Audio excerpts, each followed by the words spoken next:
Hello and welcome to the Cycling Weekly Tech of the Month, where we have our Christmas special here. As you can see, everyone's really laid it on thick for the mince pies and the tinsel on the table. So we're going to start with you this month, Oliver. What have you got? Yeah, I've got the Oakley Radar Pace, which is really exciting. Look at this box. Watch what happens when you open it.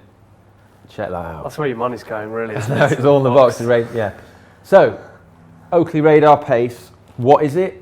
It is a smart pair of sunglasses. Okay, and you have these earbuds that go in there. So you have inbuilt headphones. It can tell you information as you cycle. So the main thing it can do is it has an inbuilt coaching software in there, and it connects to an app on your phone.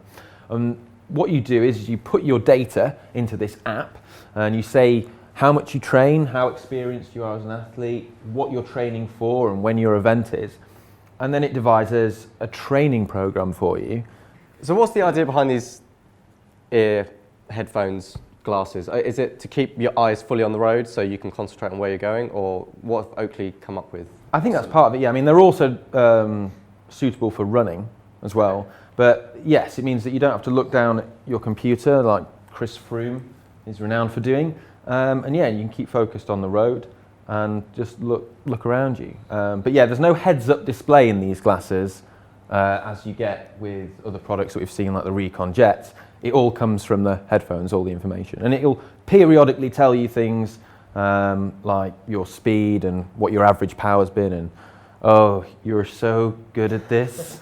And how do they feel on the face? Do they feel weighty? Well, they weigh 56 grams, which is about twice the weight of a normal pair of radars. And finally, how much are Oakley retailing these at? Well, hold your breath, right?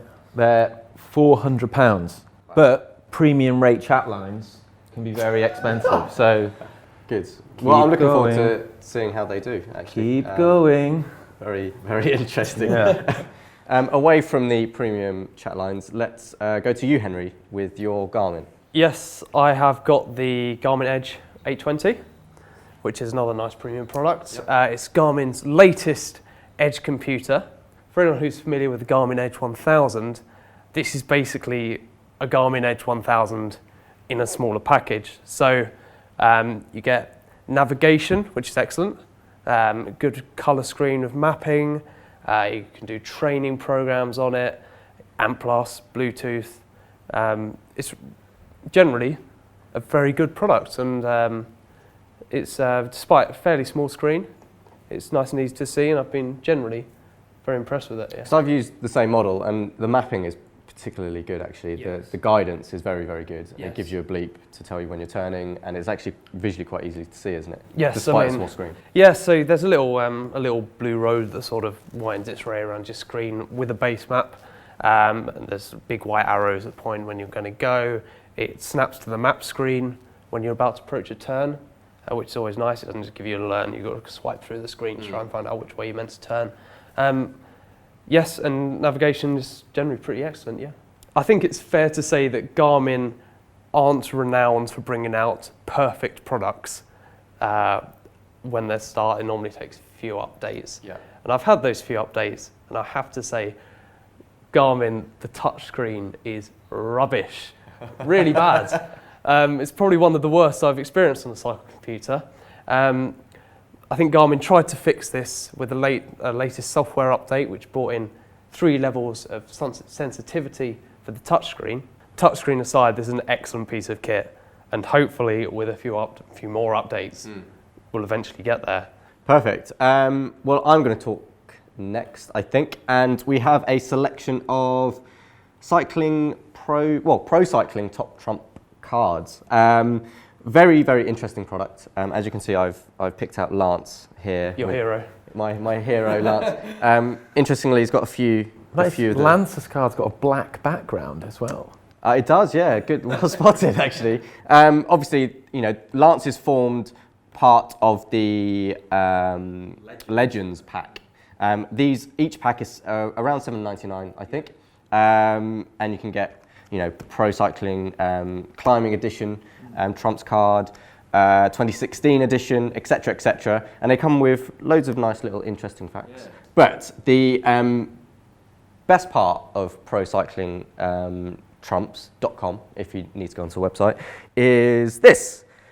And they will produce A3-sized top trump cards for any, well, they're customizable for anyone you like. So here we have Oliver Bridgewood, Santa over there. So you can send in a picture of the person along with their bike, and they'll render that for you. And you can also customize the stats you are given. So obviously, banter is up there pretty high for you, Oliver. Don't agree with time trial. Time trial. Don't know what's gone on there. A bit generous there, I think. But attention span is pretty accurate there. You can purchase one of these, customizable with kit and bike, for £54, which is fairly expensive. But for a nice print with a frame is going to cost you that amount anyway. But if you just wanted to do the rider because you didn't know their bike was what it was, then you can get that for £45. Still, all customizable again. So a nice A3 print. So that's my choice. And then finally we should move on to you, Paul, supporting the lovely reindeer antlers. I have Mavericks Cerium All-Road wheel set. They're designed for gravel and sort of mixed terrain riding. They support pretty much any through-axle standard you want, so you've got adapters for that. Disc brake ready. The pair weighs 1,650 grams. They've got an extra wide rim, so it's 19 millimeters internal, aluminium.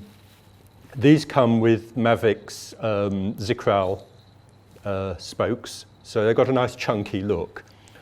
And they either sell them with, these are the Elite All-Road tyres, which are 30 millimeters wide, which are designed for sort of gravel off-road, or you can get them with a more slick 28 millimeter tyre.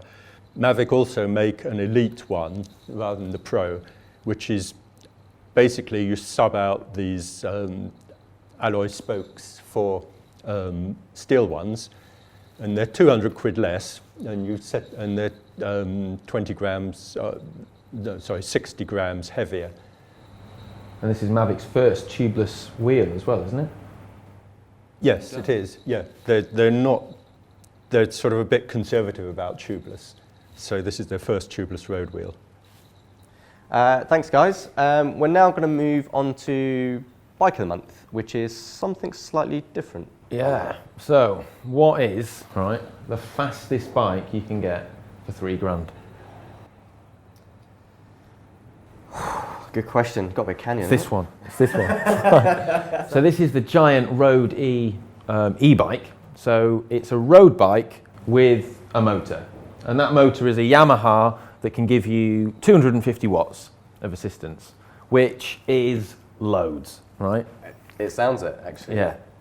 So the only problem with it is it's limited to 25 kilometers an hour, right? But if you're going on a hill, something steep where you'd never be anywhere near 25 kilometers an hour, something like Hard Knot Pass or something like that, you could easily take the Strava KOM on Hard Knot Pass with this bike, I reckon.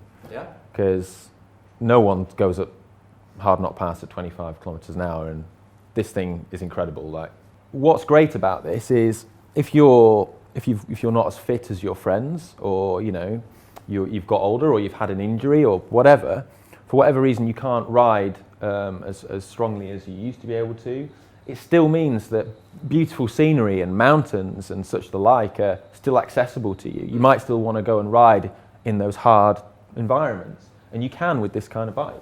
It is really, really, really good fun. That's the key thing. It's fun to ride. Perfect. Well, that's our Bike of the Month. Tune in next time for some more product.